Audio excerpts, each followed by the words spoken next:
राज्याचे कृषी मंत्री दत्तात्रय भरणे यांनी शेतकरी कर्जमाफीबाबत मोठी घोषणा केली आहे। पुढील 2 ते 4 दिवसात 5 ते 10 हजार कोटी रुपये थेट शेतकऱ्यांच्या खात्यात जमा होणार असल्याचं त्यांनी सांगितलंय। सध्या याद्या पडताळणीचं काम वेगानं सुरू आहे आणि एकूण 40,585 कोटी रुपयांच्या कर्जमाफीचा लाभ पात्र शेतकऱ्यांना मिळणार असल्याची माहिती त्यांनी दिली आहे।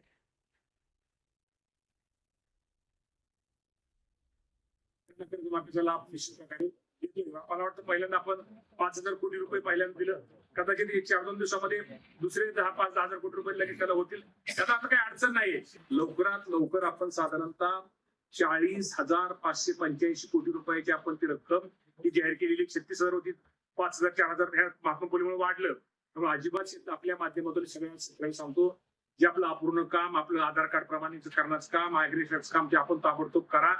ज्या शेतकऱ्याचं नाव पोर्टल लागले आणि ते लागले त्याला संपूर्ण कर्जमाफी होईल।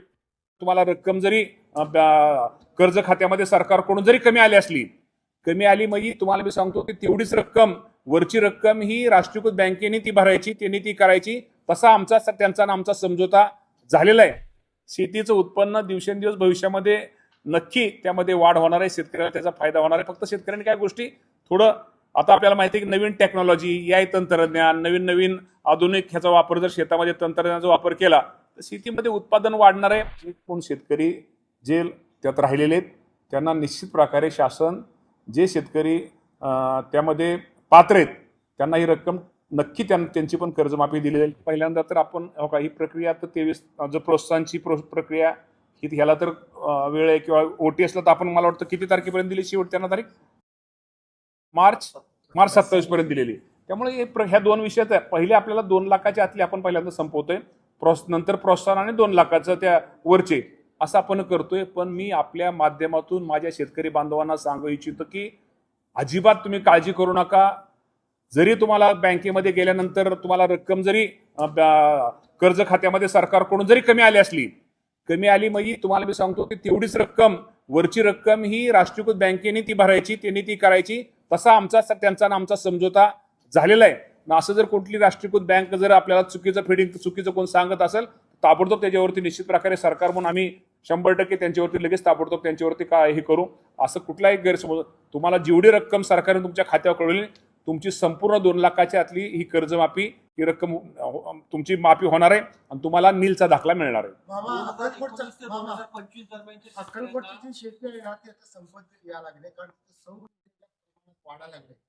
शेत जमिनीच्या संपण्याच्या मार्गावरती आहे।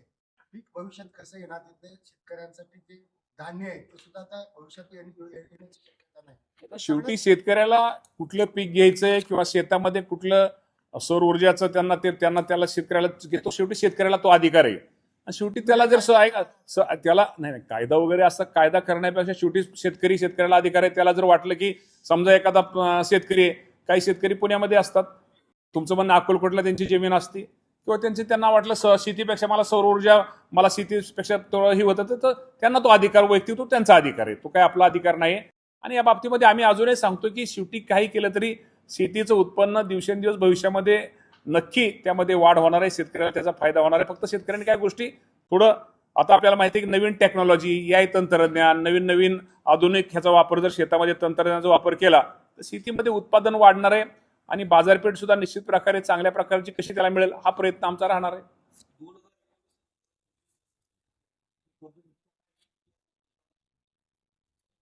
कर्जमाफीमध्ये काही शेतकऱ्यांना तांत्रिक अडचणींमुळे त्या योजनेचा लाभ घेता नाही आला, मात्र आता देखील मग अशा काही कधी कुठल्या साल कुठलं मागची जी काही छत्रपती शिवाजी महाराज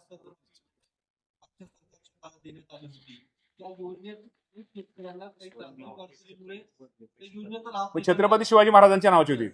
मी तुम्हाला सांगतो ह्या वर्षी ऐका ना, नाही आपण त्याच शेतकऱ्यांना नाही त्या शेतकऱ्यांच्या बाबतीमध्ये मी तुम्हाला सांगतो की ह्या वर्षी आपण 500 कोटीची तरतूद केलेली आहे। आपण साधारणतः ती रक्कम जास्त आहे, पण आपण निश्चित प्रकारे मी तुम्हाला सांगतो की त्या योजनेमध्ये जे कोण शेतकरी जे त्यात राहिलेले आहेत त्यांना निश्चित प्रकारे शासन, जे शेतकरी त्यामध्ये पात्र आहेत त्यांना ही रक्कम नक्की त्यांची पण कर्जमाफी दिली जाईल। ठीक आहे, आता आपण म्हणसाल त्यावेळेस 17 आज साल कुठलं, ठीक आहे, राहिलेलं आहे ते राहिलेलं हे मान्यच। ह्या वर्षी त्या बजेटमध्ये आपल्या ह्याच्यामध्ये त्यासाठी आपण तरतूद पण केलेली आहे।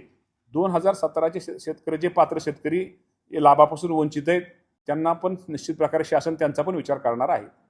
मग ह्याचा आणि त्याचा गपलत नाही, ते वेगळे हे वेगळे. 85 कंपन्यांवर म्हणले तुम्ही कारवाई करणार, हम्म. त्याची यादी प्रसिद्ध का करत नाही? आहे ना, यादी केलेलं प्रसिद्ध बऱ्यापैकी यादी केलेत ना. नाही नाव मोठं तुम्हाला सांगतो, मोठं बुस्टर एक मिनिट कंपनी कुठं ते आयुक्तालयाकडून ती यादी बनवण्याचा नाही कोणी दडवत नाही. हो का, सगळे एक मिनिट आता एक तुमच्या ऐका ना, हो का मी सांगतो ना, तक्रार असल्या प्रमुख कंपन्या booster plant, genetic private limited.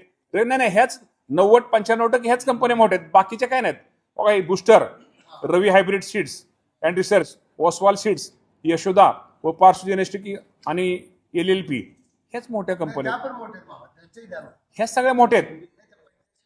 नाही सगळे आहेत ना, सगळे ह्याच्यावरती 85 FIR दाखल केले म्हणजे ह्यात डबल टिबल ह्याच्यावर सुद्धा असतील ना, FIR दाखल असतील. आपल्या सगळ्यांना माहिती आहे की राज्य सरकारने जी पहिली यादी जाहीर केली आहे त्यामध्ये साधारणतः 17 लाख पात्र शेतकऱ्यांना त्याचा फायदा हा होणार आहे. आणि 17 लाख शेतकऱ्यांपैकी पहिल्या यादीचा जर विचार केला तर साधारणतः पहिला हप्ता आपण त्यातला 6,22,000 शेतकऱ्यांना आणि त्यांना 5,028 कोटी रुपयाचं हे शेतकऱ्यांना कर्जाचं ते वितरण, आपल्या हप्त्याचं वितरण किंवा माफीचं वितरण हे केलेलं आहे. आणि ती यादी आता टप्प्याटप्प्याने आता हे वितरण हे असंच चालू राहणार आहे. आणि कर्जमाफीची रक्कम ही माझ्या शेतकऱ्यांच्या खात्यामध्ये पात्र जमा होणार आहे. 17 लाख शेतकऱ्यांपैकी आज जर आपण विचार केला तर साधारणतः आज अखेर साधारणतः 13 लाख शेतकऱ्यांनी KYCचं काम त्यांचं हे पूर्ण झालेलं आहे. त्यामुळे आता ह्या 13 लाख शेतकऱ्यांना पहिल्या टप्प्यातल्या त्यात आता ह्याची अडचण, कर्ज आपल्या माफीची अडचण काय राहणार नाही. त्यांना ताबडतोब टप्प्याटप्प्याने ही कर्ज माफीची रक्कम मिळेल. आज आपण जर सगळ्यांचा जर विचार केला तर साधारणतः पहिल्या यादीतील ह्याच्यामध्ये साधारणतः माझ्या माहितीप्रमाणे जे शेतकरी इन्कम टॅक्स भरतात त्यांना त्या यादीतून आपण वगळलेलं आहे. आणि साधारणतः त्यांची संख्या पण मला वाटतं आपल्याकडं आलेली आहे. आणि मला वाटतं माझ्या माहितीप्रमाणे अपात्र शेतकरी म्हणजे इन्कम टॅक्स भरणारे आयकर शेतकरी साधारणतः 94,000 शेतकरी हे आयकर भरत असल्यामुळे ते शेतकरी कर्जमाफीसाठी अपात्र ठरलेले आहेत. आणि अन्य कारणामुळे साधारणतः 46,000 शेतकरी हे अपात्र ठरलेले आहेत. तर निश्चित प्रकारे या बाबतीमध्ये राज्य शासनाच्या वतीनं लवकरात लवकर जे 2 लाखाच्या आतील रक्कम, 2 लाखाच्या वरची रक्कम आणि प्रोत्साहन अनुदान जे शेतकरी नियमित कर्ज भरतात त्या सर्वांचं लवकरात लवकर वाटप केलं जाईल. कालच राज्याचे मुख्यमंत्र्यांनी जाहीर केले की साधारणतः ऑगस्ट महिन्यामध्ये संपेपर्यंत किंवा त्याच्या थोडं मागं पुढं ती रक्कम, कर्जमाफीची रक्कम ही शेतकऱ्यांच्या खात्यामध्ये वर्ग करण्यात येईल. मामा, या सगळ्यामध्ये प्रॉब्लेम एक काय येतोय, राज्य सरकारनं ज्यावेळेस तुम्ही ही घोषणा केली होती कर्जमाफीची त्यावेळेसचे निकष वेगळे होते आणि आता काही निकष वेगळे आहेत असा शेतकऱ्यांचा आरोप होतोय. निकष काही बदललेत का कर्जमाफीचे, की जुन्या नियम? कर्जमाफीच्या निकषामध्ये कुठल्याही प्रकारची बदल झालेली नाही. पूर्वी जे निकष होते तेच निकष आहेत. एवढंच आहे की 2019 साली महात्मा फुले कर्जमाफी योजनेमध्ये ज्या शेतकऱ्यांना लाभ दिला होता त्यांना आपण ह्या पहिल्या निकषामध्ये 50,000 रुपयेच त्यांना देणार होतो. परंतु पुन्हा आपण राज्याच्या मुख्यमंत्र्यांनी तो निर्णय बदल करून त्यांनाही 2 लाखाच्या आतल्या शेतकऱ्यांना त्यांनाही सरसकट त्यावेळेस कर्जमाफीचा आपण देण्याचा निर्णय घेतलेला आहे. ती संख्या आपल्यामध्ये ही थोडी वाढलेली आहे. पेरण्यांच्या बाबतीमध्ये निश्चित प्रकारे आज अखेर आपल्या संपूर्ण राज्यामध्ये जर विचार केला तर साधारणतः 91% आपल्या जे आपलं उद्दिष्ट होतं त्या उद्दिष्टाप्रमाणे 91% क्षेत्रावरती आपली पेरणी ही झालेली आहे. आणि निश्चित प्रकारे आपल्याला माहिती आहे की नाशिक विभागामध्ये सर्वाधिक पेरणी ही नाशिक विभागामध्ये झालेली आहे. 95% पेरणी ही नाशिक विभागामध्ये झालेली आहे. आणि मराठवाडा विभागामध्ये 94% पेरणी झालेली आहे आणि सर्वात पेरणी ही ठाणे विभागात सर्वात कमी ही 85% पेरणी झालेली आहे आणि विदर्भ विभागात सुद्धा साधारणतः 96% पेरणी झालेली आहे. अजूनही काही ठिकाणी पेरणीचं काम हे सुरू आहे आणि जे आपलं उद्दिष्ट आहे त्याप्रमाणे निश्चित प्रकारे शेतकरी पेरण्याचं काम सुरू आहे. खताच्या बाबतीमध्ये ह्या वर्षी शासनाने खूप काही चांगले निर्णय घेतले. लिंकिंगच्या बाबतीमध्ये खूप कडक धोरण हे शासनाने ह्या वर्षी अवलंबल्यामुळं ठीक आहे. अजूनही खताच्या बाबतीमध्ये कुठे जर लिंकिंग होत असेल तर निश्चित प्रकारे त्या शेतकऱ्यांनी आमच्या कृषी विभागाशी संपर्क साधावा. जे विक्रेते जे अनुदानित खत विकतात त्यांना विना अनुदानित खत तिथं आता दुकानामध्ये ठेवता येणार नाही असा एक कडक आम्ही नियम शासनाने तो जी आर काढलेला आहे. त्यामुळे निश्चित प्रकारे शेतकऱ्याला त्याचा फायदा झालेला आहे.